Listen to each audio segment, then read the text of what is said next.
Olá, estamos começando o Câmara Mulher. E no tema de hoje, nós vamos estar abordando os grupos reflexivos de gênero. Eles têm como foco a prevenção e também o combate à violência de gênero contra as mulheres, formando uma rede de prevenção e combate a esse tipo de violência nas comarcas do Estado.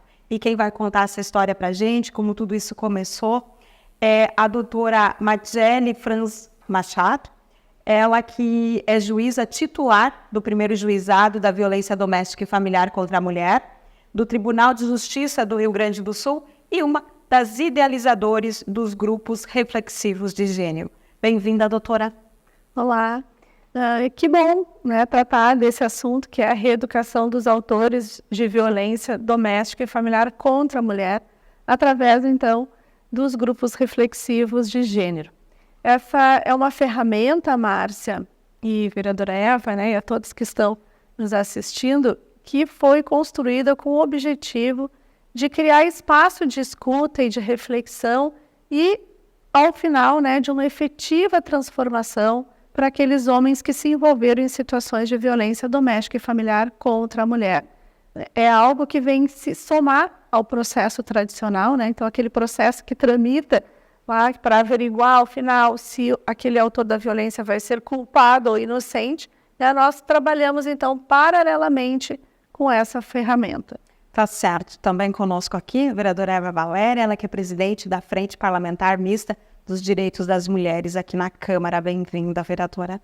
Obrigada, Márcia, pela oportunidade de estarmos aqui conversando com a população, especialmente de Passo Fundo, Mas a gente sabe que a região acaba também procurando informações sobre o que está acontecendo em Passo Fundo, E para mim, enquanto coordenadora da Frente Parlamentar Mista dos Direitos das Mulheres, que é composta pelos demais vereadores, temos a vereadora Janaína, a vereadora Regina, o vereador Edson, o vereador Saul, o vereador Leandro Rosso, o vereador Indiomar, Luizinho, Valendorf, que são colegas que assinaram o requerimento para a criação da frente, que está sendo um importante instrumento de trabalho, de levantamento dos diagnósticos do município em relação à violência contra a mulher. E, para nossa felicidade, agora vamos, então, encerrando o mês de março com chave de ouro, com a presença da doutora Madjele, que tem feito um trabalho pelo fim da violência contra as mulheres no Rio Grande do Sul, que é exemplar, que muito nos orgulha. A gente sabe do papel que o Poder Judiciário tem na garantia de qualidade de vida, e especialmente da vida das mulheres. Então, acho que é um importante momento termos a doutora aqui e podermos estar no Câmara Mulher discutindo um pouquinho dessa importante política pública que é os grupos reflexivos de gênero no Poder Judiciário. Certo. Doutora, eu gostaria que a senhora contasse um pouco, já que a senhora é idealizadora dos grupos reflexivos de gênero no Judiciário. Gostaria que a senhora contasse um pouco dessa história, o que lhe impulsionou a criar dentro das comarcas, esses grupos.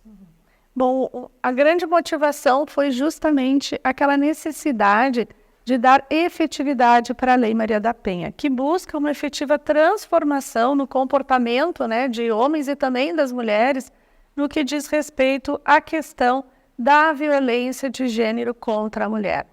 E com a edição da Lei Maria da Penha, lá em 2006, nós tivemos a possibilidade de tratar desse assunto em todos os espaços da sociedade, até porque o enfrentamento da violência contra a mulher ela é um compromisso de toda a sociedade.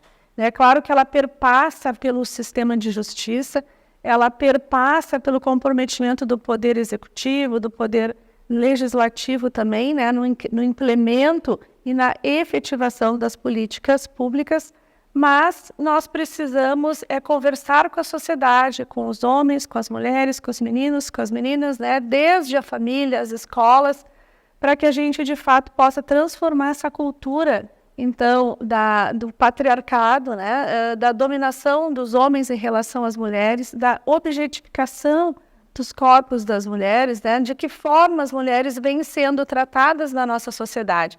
Que espaços essas mulheres, vereadora Eva, estão conseguindo ocupar na nossa sociedade. Porque, de fato, se nós começarmos a tratar dessas questões, nós vamos evoluir para uma sociedade com equidade, uma sociedade com respeito e sem violência contra as mulheres. E o processo, então, tradicional, que é quando chega, então, aquela situação de violência já aconteceu, né, aquela mulher já foi vítima de violência, chega até o Poder Judiciário, nós, até a implementação dos grupos reflexivos, tínhamos apenas um processo tradicional. Então, aquele processo que chega lá, que as pessoas têm uma denúncia, começa com uma denúncia, né, a defesa, as pessoas são ouvidas e, ao final, tem uma sentença que vai absolver ou condenar o autor daquela violência. E a questão toda era a condenação. Qual o efeito, de fato, de transformação na vida daquele homem, né, que foi acusado, que foi condenado por praticar uma violência de gênero contra a mulher? O que estava acontecendo? Nada. Né, porque no momento de se cumprir a pena, não havia um espaço para ele compreender, entender, refletir e mudar o seu comportamento. Né? Que é importante os grupos para isso, né, para fazer essa reflexão, o nome mesmo já diz, reflexivo, para que o homem também, né, o autor da violência, consiga fazer essa reflexão, entender o que se passou ali e poder fazer essa reeducação, na verdade. Exatamente. Na verdade, ele se entender como o autor da violência, né?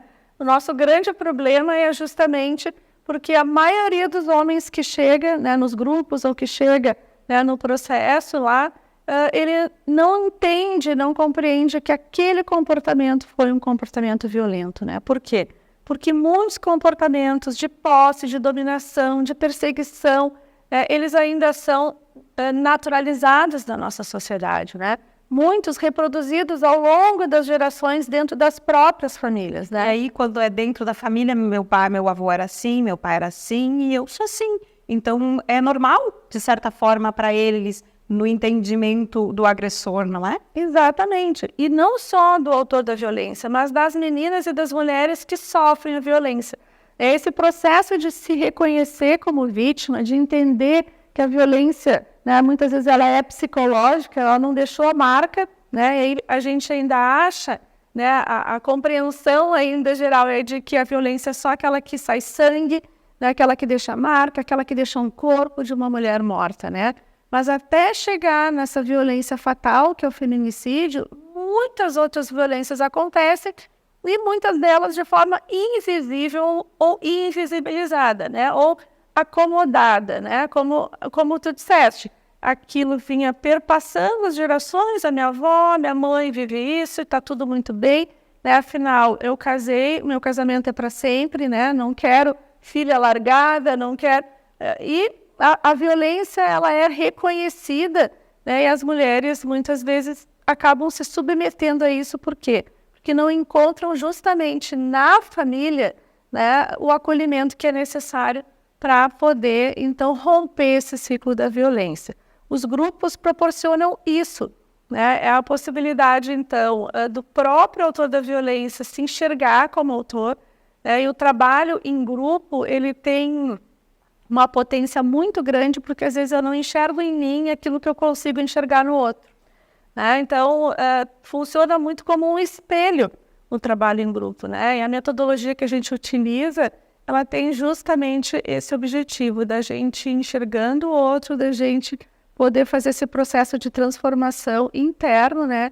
E, de fato, reconhecer a possibilidade de ter relacionamentos saudáveis, de resolver conflitos de outra forma que não a violência, né? Sempre refiro, conflito todo mundo tem, né?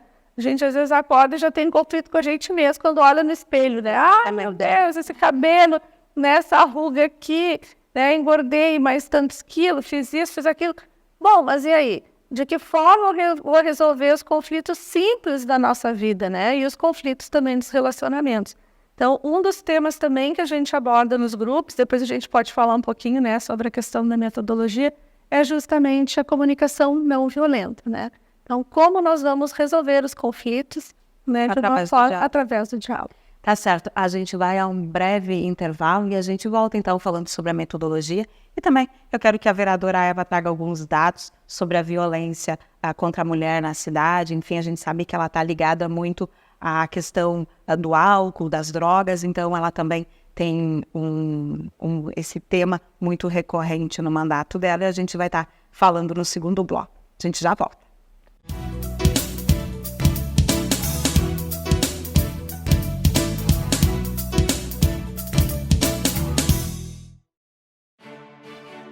A Câmara de Vereadores é a Casa do Povo. Aqui são criados, votados e aprovados os projetos de lei que definem o rumo e o futuro do nosso município. A Câmara de Vereadores também exerce a função fiscalizadora, supervisionando as ações e decisões do Poder Executivo. Faça parte das decisões. Quando a comunidade participa, a cidade cresce.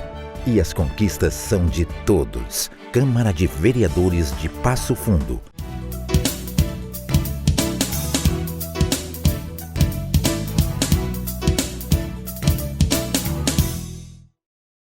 Retornamos com o Câmara Mulher e a gente está falando sobre o tema grupos reflexivos de gênero com a doutora Madiele, ela que é juíza, e também com a vereadora Eva Valéria. Vereadora, a gente falava, não é, no bloco anterior, que alguns apontamentos já foram, alguns levantamentos já foram feitos aqui em Passo Fundo em relação à violência contra a mulher através da frente. Eu gostaria que a senhora também falasse um pouquinho sobre isso. Isso, mas acho que é importante a gente colocar um pouquinho do histórico na frente sobre a questão dos grupos reflexivos de gênero, que começou esse diálogo com o Dr. Dalmir Franklin, aqui de Passo Fundo, juiz, em março de 2023. Nós estávamos em frente ao fórum fazendo um movimento, chamando a atenção, né, das autoridades para a questão dos números alarmantes, né, da violência contra a mulher em Passo Fundo, e ele me presenteou, então, com um livro aqui, Grupos Reflexivos e Responsabilizantes para Homens Autores de Violência contra Mulheres no Brasil. E me pediu que eu desse uma lida com carinho e pensasse em políticas públicas aqui para Passo Fundo. Ele fez essa provocação e aí, bom, fui lendo, fui me inteirando do assunto, e quando nós aprovamos a Frente Parlamentar Mista dos Direitos das Mulheres, o primeiro tema que nós abordamos no primeiro encontro, doutora Madiele, foi essa importante política pública que é os grupos reflexivos. Os demais vereadores já tinham, alguns deles que conheciam já essa proposta, e aí, desde o início, então, a frente colocou como uma das metas nós encerrarmos os trabalhos aqui da nossa frente com um seminário discutindo sobre grupos reflexivos. A ideia já era trazermos uma autoridade, como eu gosto de dizer, no tema, né? E efetivamente conseguimos colocar em prática, então, esse planejamento com a ajuda da mesa diretora, especialmente do nosso presidente Saul Spinelli, que tem sido um parceiro de primeira hora em todos os temas de enfrentamento à violência contra a mulher. E os dados de Passo Fundo, doutora Madiele, são assustadores. Para a senhora ter uma ideia, em 2023, nós tivemos, infelizmente, 6 feminicídios no município de Passo Fundo, com um pouco mais de 200 mil habitantes. A capital do Rio Grande do Sul, Porto Alegre, com quase 1,5 milhão de habitantes, foram 10 feminicídios. Então, infelizmente, o nosso município é um dos mais violentos do Rio Grande do Sul. O número de medidas protetivas, né, que as mulheres buscaram em 2023 também é alarmante. Houve um aumento muito grande e o diagnóstico aqui da frente é devido, em primeiro lugar, à questão do aumento do armamento, né? Isso a gente sabe que mais de 80% dos feminicídios acontecem com armas de fogo. Para além disso também, que a gente, enquanto frente, já fizemos indicações ao Executivo também, sugerindo políticas públicas, formação nas escolas, referente ao uso de álcool e de drogas, que os agressores, né, os homens que praticam violência contra as mulheres aqui em Passo Fundo, o dado é alarmante, mais de 90% é devido ao álcool e à droga. Claro que, como a doutora Madiele já nos trouxe aqui, a gente sabe que não é a primeira causa, né? E não é o principal motivo. Nós temos um machismo estrutural na nossa sociedade que faz com que o homem, né, pratique a violência e ache que ainda pode ser o dono da mulher, né? Que ele ainda pode ter o mando de decidir como que a mulher deve viver, como que ela deve se vestir, se ela pode trabalhar fora ou não, quem que ela deve, qual o círculo de relacionamento e de amizades que a mulher pode ou não ter. Então, são, né, questões estruturais que nós precisamos ir mudando, mas de primeira ordem, nós precisamos sim fazer formação, levar informação para a sociedade, para jovens e para os jovens, né, para o pai de família, para o homem, para as mulheres, sobre o mal que o álcool e as drogas estão fazendo na vida das mulheres. E eu repito sempre, não me canso de repetir, que quando a mulher vive bem, tem qualidade de vida, a sua vida é uma vida digna, toda a sociedade é beneficiada. Porque a família vai bem, né? A sociedade vai bem, o emprego, né? A sociedade vive de forma sustentável, né? E com garantia de vida digna para todos, porque a gente sabe que a responsabilidade pelo cuidado dos idosos, das crianças, das pessoas doentes ainda recai, né? A maior parte em nós mulheres. Então a gente precisa discutir, né? Buscar alternativas, reunir as mais diferentes lideranças, seja da sociedade civil organizada, nos conselhos, né? Nós temos o CONDIM aqui no município, que é o Conselho da Mulher. Importante a gente destacar que o nosso município é exemplo a nível de Brasil, doutora Madiele, porque tem uma rede de proteção à mulher vítima de violência que poucos municípios têm. Então, é preocupante. Se nós temos uma rede, temos casa-abrigo para mulher vítima de violência, nós temos a DEAN, nós temos uma promotoria especializada na violência doméstica, a vara especializada aqui no judiciário, nós temos uma coordenadoria, o CONDIM, né? Aqui na Câmara também a gente já está buscando outras formas também de contribuir com o debate. Por que que o número ainda é tão alto da violência contra a mulher aqui no nosso município? Claro que a gente sabe que as mulheres estão denunciando mais, mas a gente sabe que também, infelizmente, a violência não está diminuindo. E por isso, então, a gente se encontrar e abrir espaços para o debate é muito importante, né? Com certeza.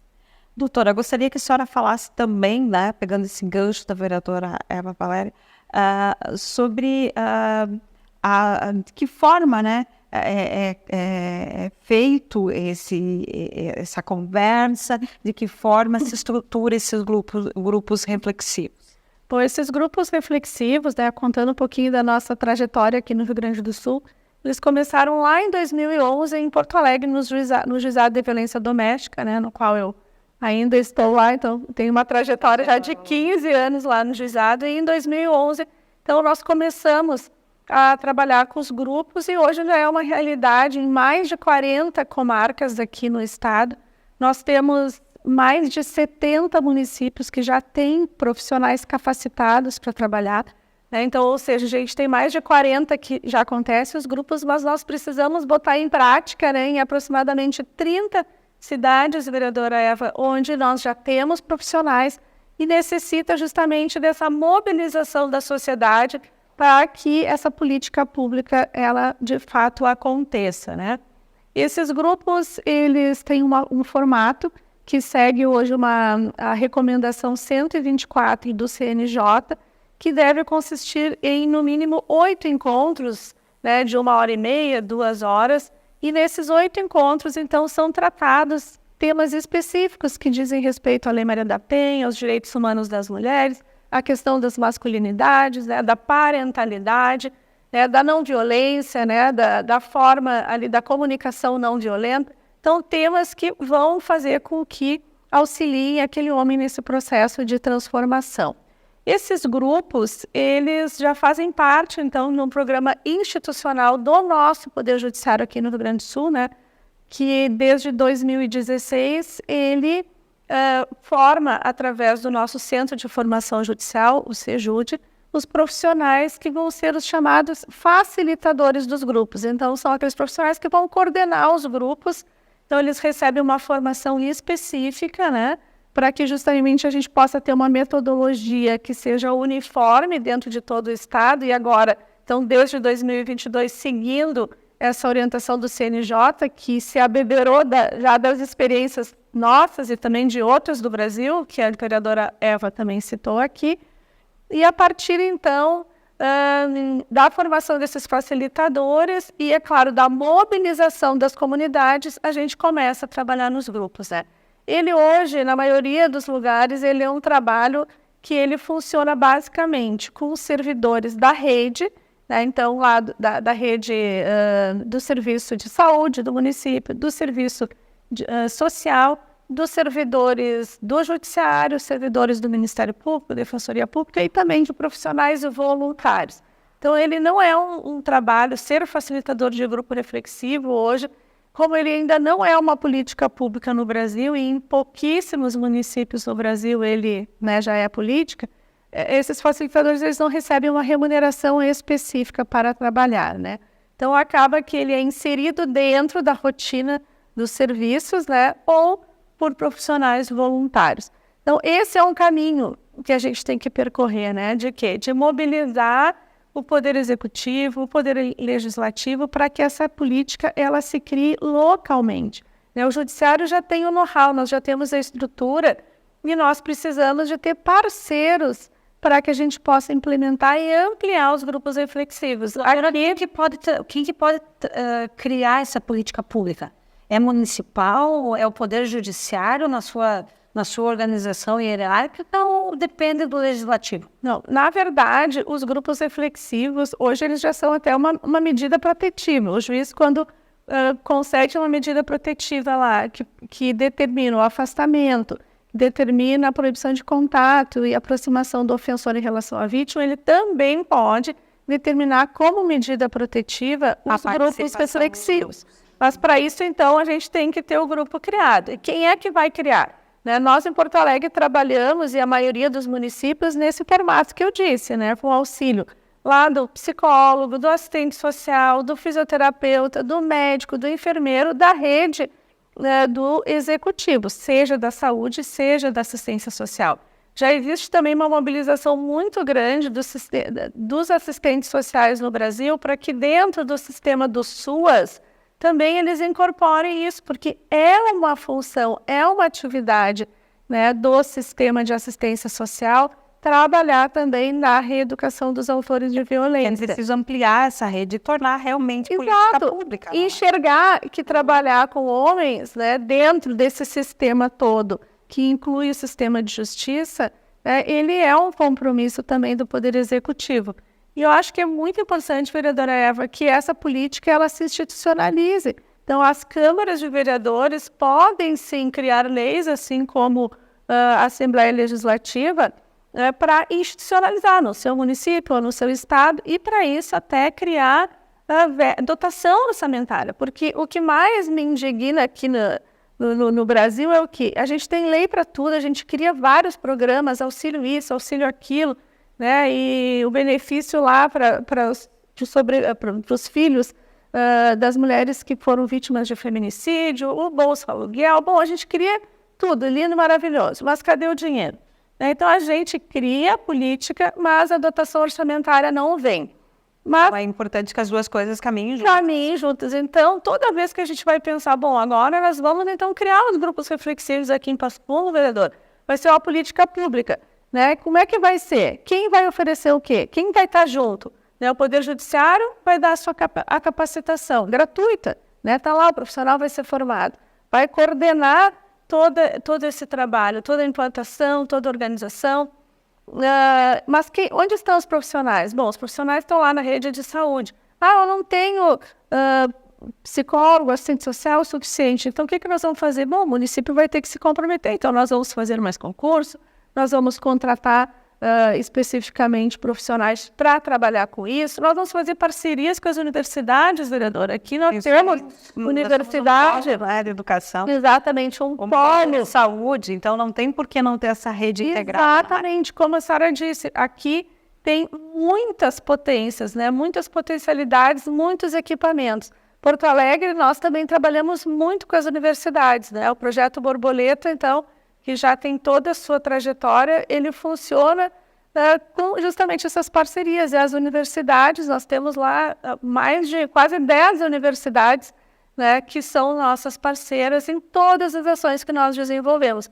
Então, para botar a mão na massa é isso, né? Primeiro precisa dessa política, precisa de vontade e precisa da frente. Exatamente. Eu fiquei muito feliz de saber aqui que a frente aqui é uma frente parlamentar mista, né? Porque claro que é importante a gente ter comissões das mulheres, mas quando a gente vai falar dessa questão da violência contra a mulher, vereadora, não adianta a gente ficar falando só entre mulheres e para mulheres. É verdade. Então, no momento que a gente conseguiu aqui em Passo Fundo, então, fazer essa frente mista, eu acho que isso é um ganho muito grande para a comunidade, porque a gente está trazendo os vereadores, os homens, também para essa luta, né? São homens, são representantes da sociedade que estão enxergando essa necessidade de se investir nisso, né? Então, acho que temos que pensar de que forma cada um, dentro lá do seu espaço, vai trabalhar, mas esse trabalho também, né, vereadora, ele não pode ser solitário, ele não pode ser isolado,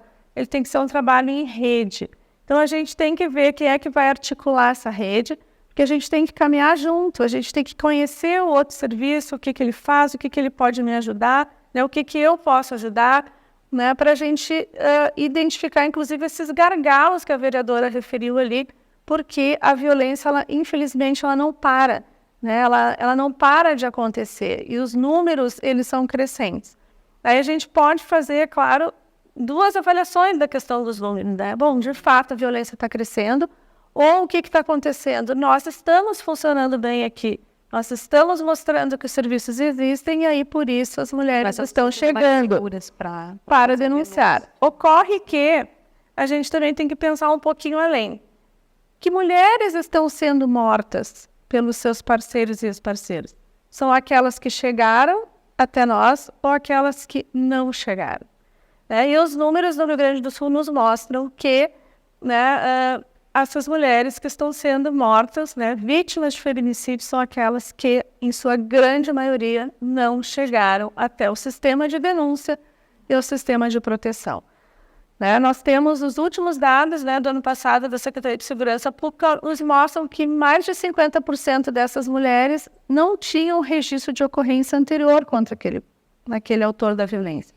Mais de 80% dessas mulheres não tinham medida protetiva, né, ou porque não pediram, ou porque houve uma reconciliação, né, ou porque ela foi lá, né, acreditando que não ia ter mais situação de violência, pediu para revogar a medida, né, achou que não ia mais acontecer aquela violência. Então, nós temos justamente que fazer essa análise. Por que a mulher não está conseguindo denunciar? É porque ela não tem passagem de ônibus, né? Ou seja, ela não tem renda, ela não tem acesso. Né? É porque eu não estou divulgando os caminhos, né? É porque eu não estou indo lá na vila onde ela mora, eu não estou indo lá na escola conversar, né, com os pais daquela escola, com os professores daquela escola, com o próprio sistema de saúde. Hoje nós vimos, assim, até pela imprensa, né, a gente acaba vendo nos processos, mas o que é divulgado pela imprensa, o quanto o sistema de saúde tem auxiliado as mulheres na denúncia e até na prisão dos agressores, né, dos autores daquelas violências. Às vezes a mulher está lá, o sistema de saúde sendo atendida, ela é levada pelo próprio autor da violência, né? Porque justamente ele leva para tentar desmascarar, né? Mascarar, né? Aí então, caiu da escada. Foi assaltada, caiu, bom, várias coisas, né? Deixou de tomar os remédios, né? Porque a mulher, afinal, sempre a culpa é da mulher, né?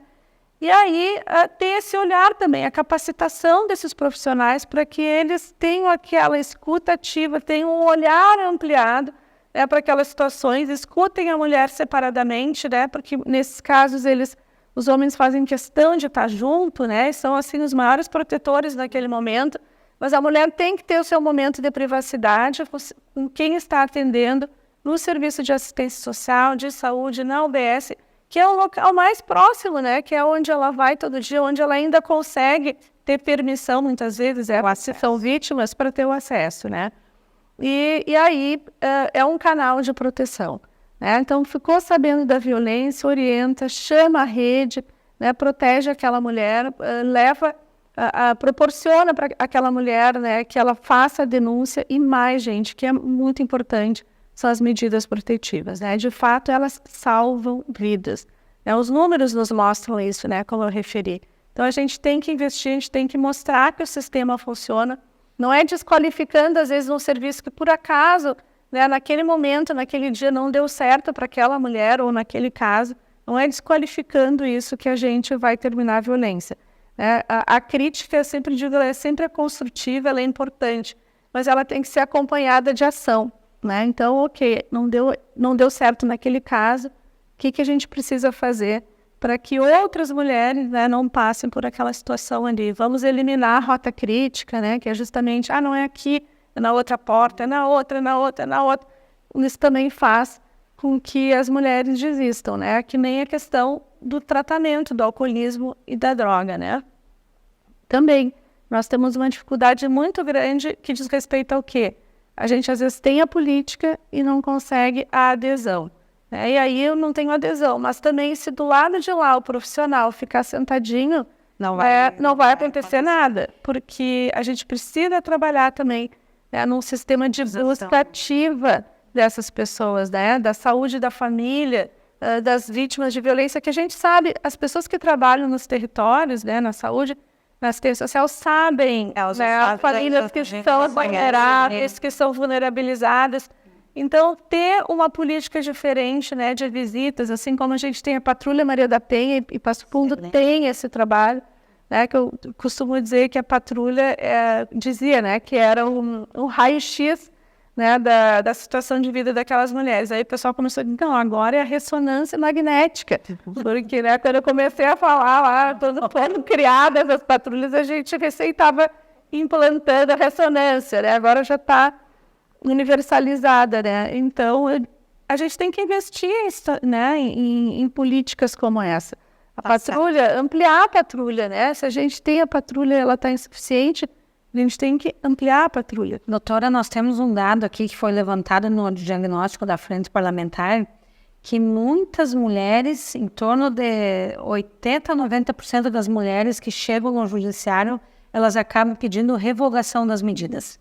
E aí me parece que essa questão da oportunidade do homem que praticou a violência doméstica participar do grupo reflexivo pode ajudar e contribuir para que as mulheres não peçam mais a revogação das medidas e automaticamente elas estejam mais protegidas. Por quê?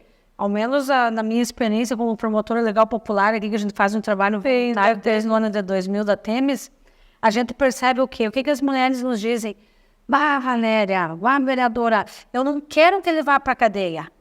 Ele é pai dos meus filhos, quando ele não está alcoolizado, não está bêbado. Ele é uma pessoa boa. Eu só quero dar um susto nele. Por quê? Porque tem essa questão toda da sociedade. A mulher é dependente, a grande maioria financeiramente, né, do homem, que geralmente é quem trabalha fora, por exemplo, e que mantém, né, um núcleo familiar, tem os filhos na escola, fica difícil de sair para uma casa-abrigo com 4, 5, 6 filhos, né? Tem toda uma estrutura e a sociedade nos ensinou que nós somos o esteio, né? Se não deu certo, se aconteceu algum problema, geralmente é das mulheres. Então, me parece assim que os grupos reflexivos, doutora, pode ser um grande instrumento aí para diminuição mesmo da violência. E pelo que eu li aqui no livro e pesquisei um pouco, e gostaria que a senhora confirmasse ou não para nós, me parece que somente 5% dos homens que praticaram violência doméstica e que tiveram a oportunidade de participar dos grupos reflexivos voltam a praticar violência doméstica contra a mulher, doutora. Então, é um número bem importante, não é? Sim, a efetividade dessa ferramenta, ela se dá justamente nessa amostragem que a gente vem fazendo ao longo desses anos, né? Aqui em Porto Alegre, nós nem chegamos a 5%, fica um pouquinho menos de 5%, tem que investir em incidência. Então, é algo que tem que investir. Enquanto a gente não tiver esse olhar de que o grupo ele é importante, né, nós não vamos, porque nós vamos pensar em políticas para a mulher, né, que é a proteção da mulher, é a medida protetiva para a mulher, são os grupos de acolhimento para as mulheres, a qualificação, o espaço de trabalho, né, as PLPs que estão lá ajudando, caminhando junto com as mulheres, mas aquele que pratica a violência vai continuar praticando a violência. Tá certo, doutora. Quero agradecer O bate-papo foi muito bom, mas não Obrigada. está estourado. A gente podia ficar aqui mais um pouquinho, Com certeza. mas não podemos. Tá bom? Muito obrigada pela sua participação aqui. Obrigada, vereadora Eva. Eu que agradeço a oportunidade, Márcia. Muito obrigada. Câmara Mulher vai ficando por aqui. A gente volta na próxima semana. Até lá!